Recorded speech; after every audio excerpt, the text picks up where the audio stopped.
Look at this. This is actually, I'm jumping the gun. This is exactly what my grandfather said. Listen to this. I think this is maybe one of the most powerful ideas that I find to take into the Seder. Ha'odam tzarich likones l'seder leil Pesach. A person needs to go into the Seder, the night of Pesach, ketinaik, like a child. Sheyesh loy leiv pesuach, that has an open heart. She'ein loy hasagas mikaydem, that has no expectations from before.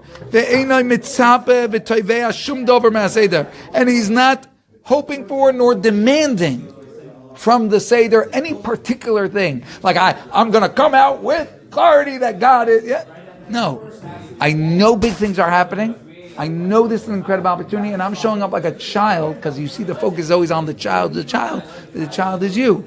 I'm showing up like a child to what? Ve'ein loy elo she'elos. I just have questions. Kimi sheroya davar chadash, like somebody who's seeing something for the first time. She'im yikone, this, we're going to review this for a second, but she'im yikones al manas lekabel eza ha'oros, because if you go in on the condition to get certain particular ha'oros insights or spiritual upliftment, ha'oros misuyamos, when I say there's certain specific inspiration from the Seder, lo yavai leklum, you'll end up getting nothing. That itself chokes off. And I think there's a lot of depth hidden in my grandfather's words here. But the entire freedom of the Seder, what's Hashem sending down? Cheres, a newness, a bris chodash, a coming out of Mitzrayim. The whole experience is meant to be expansive, not constrictive. So if you have a target, what do you mean? You have a target, you're the slave. You don't even know where you're going. How could you say it's got to be azay? And if you say it's got to be like this, from your limited perspective, you're shutting out everything Hashem's trying to gift you something you've never had before. How could you know what it is? So what's my role? Your role is to be like they were. And this is the whole focus on the children. That's the goal. To be like a child. This is my first time. Hashem, take me. You're taking me out for the first time. Where will you go? Where will we go? What will you show me this Seder? I'm wondering. I just have questions. I'm so excited. What does this mean? What does that mean? What are we doing this for? And on that night, with that curiosity and that sense of exploration and excitement, which a person has access to, like we said, the first gift is that you can even be the child. But then from that, what ends up opening up is all the things that Hashem wants to give you. I don't know what that will be. I can't tell you. Each year, I feel it's different. You can't really give a class what it will be. I don't know what it will be like for you or for you.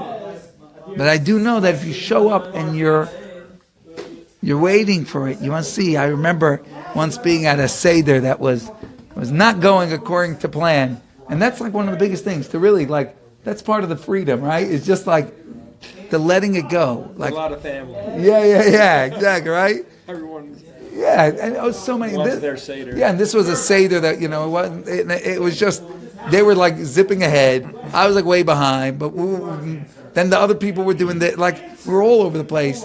I felt like I was just like drip, and I had like been used to like, a certain type of Seder, and all of a sudden I'm like drifting out all alone like this.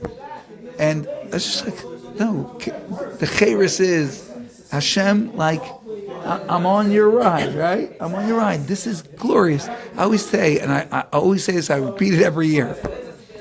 The real magic of your Seder happens between you and your little Haggadah and Hashem. It's not about, say the Divrei Torah to other people, get everyone in the zone. Yeah, sometimes nobody wants to hear your Divrei Torah. Okay? But that doesn't mean they're bad.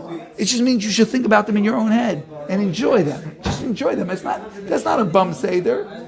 That could be a great Seder. It's just your Seder. It doesn't have to be everyone's. And a lot of times you're in a certain zone, you're ready, you had this, you were vibing with your chabura, you're ready for it. But everyone else in your house is just like, can we go to sleep, right? Okay. People want to go to sleep. I'm still in my zone, right? You can still have your place. But I remember that Seder, I literally I started singing a niggin. I don't know if I can remember it, but I called it like this freedom niggin. There was just one tune. That is just one part of a tune. I didn't even have a low part for it.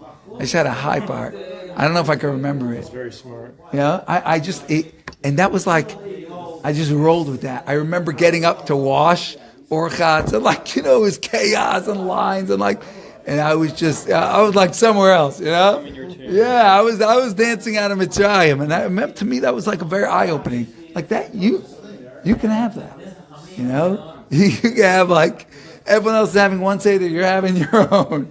You're in a different place, and a lot of that is just trying to go where Hashem wants to take you.